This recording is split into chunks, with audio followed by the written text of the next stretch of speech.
20 मई को 8 राज्यों की 49 लोकसभा सीटों पर मतदान होने हैं। इनमें यूपी की 14 सीटें शामिल हैं। इन्हीं 14 सीटों में से एक है कैसरगंज की सीट। यहां से बीजेपी के बृजभूषण सिंह सांसद हैं और इन्हीं की वजह से ये सीट इस बार लाइमलाइट में है। वोटिंग से ठीक 10 दिन पहले दिल्ली की राउज एवेन्यू कोर्ट ने बृजभूषण पर आरोप तय कर दिया। अब सवाल ये कि क्या इस फैसले का कैसरगंज और आसपास की सीटों पर कोई असर पड़ेगा?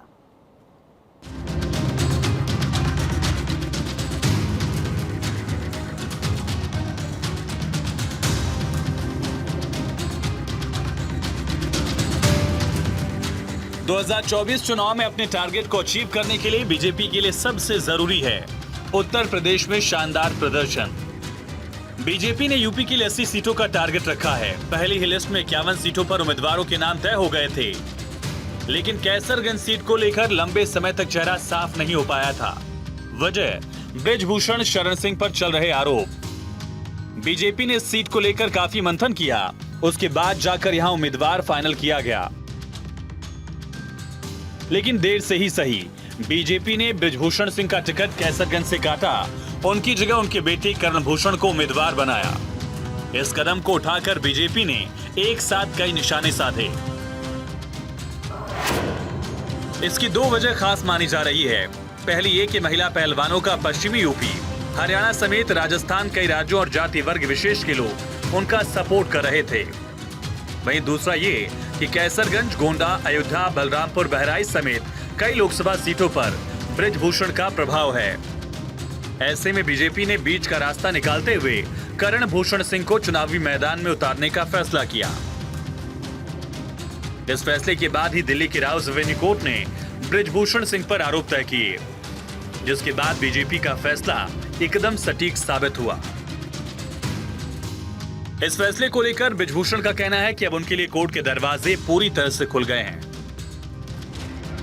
हालांकि विरोधी दल कर्णभूषण को टिकट देने पर कई सवाल खड़े कर रहे हैं, लेकिन इलाके में बृजभूषण सिंह के दबदबे से यह साफ है कि बीजेपी ने उनके बेटे को टिकट क्यों दिया। 2019 के चुनाव में कैसरगंज सीट से बृजभूषण सिंह को 5,81,358 वोट मिले थे, जो कुल मतदान का 59.24% था। 2014 की बात करें तो बृजभूषण सिंह को 3,81,500 वोट मिले थे, जो कुल वोटों का 40% से ज्यादा था।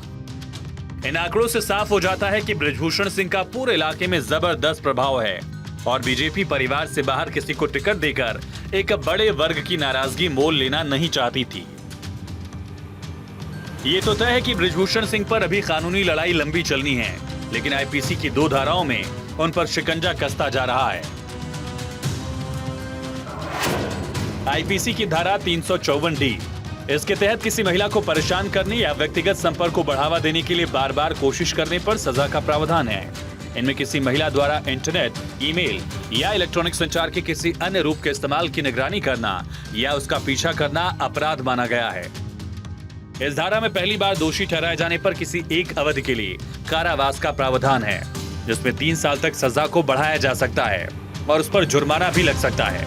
दूसरी बार दोष सिद्धि होने पर उसे किसी भी अवधि के लिए कारावास की सजा हो सकती है, जिसे 5 साल तक बढ़ाया जा सकता है।